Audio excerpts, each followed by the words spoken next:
প্রায় 100 বছরের ঐতিহ্যবাহী কুষ্টিয়ার কুমারখালী যোগেন্দ্রনাথ মাধ্যমিক বিদ্যালয়ে অনুষ্ঠিত হল বার্ষিক ক্রীড়া প্রতিযোগিতায় বিজয়ীদের মাঝে পুরস্কার বিতরণ ও সাংস্কৃতিক অনুষ্ঠান।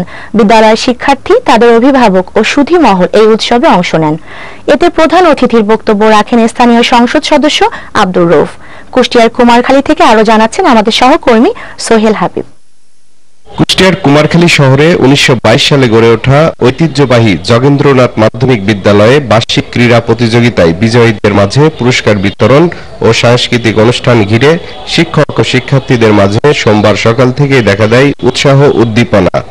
দুপুরে আলোচনা পর্বে প্রধান অতিথির বক্তব্যে কুষ্টিয়া 4 কুমারখালী কোকসা আসনের সংসদ সদস্য আব্দুর রউফ বলেন, আমরা কি জীবনে কোনোদিনও কোনো বই খুলে দেখেছি যে আগামীকাল আমার এই ক্লাসটা আছে, আমি বইটা একটু দেখে ক্লাসে যাই?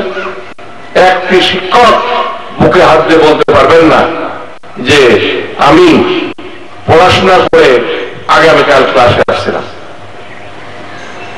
কারণ আপনারা ছাত্রছাত্রী পান খারাপ, এরাও তো কথা বলে না। যেহেতু এরা কথা বলে না, এদের পড়ানো তো সহজ, কিন্তু এরা যদি কথা বলতে পারত, এরা যদি আপনার ভুল ধরিয়ে দিতে পারত, তাহলে আপনাদের পড়াশোনা করেই ক্লাসে আসতে হতো।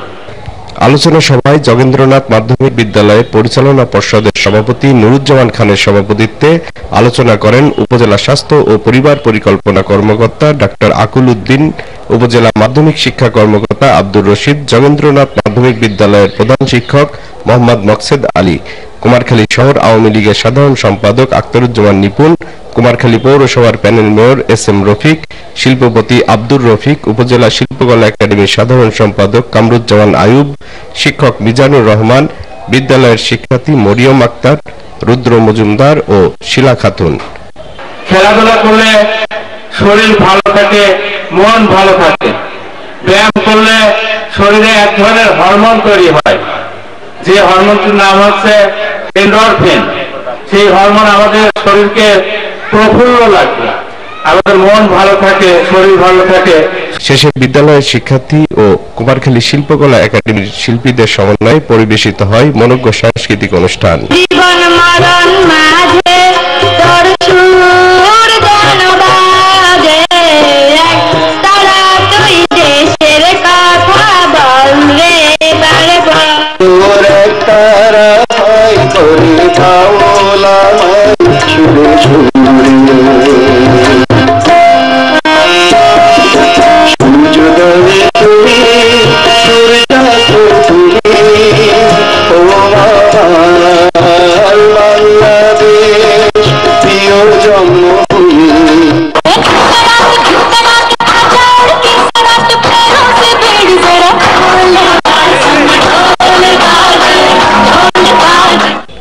কুষ্টিয়ার কুমারখালী থেকে সোহেল হাবিব, বিজয় টিভি।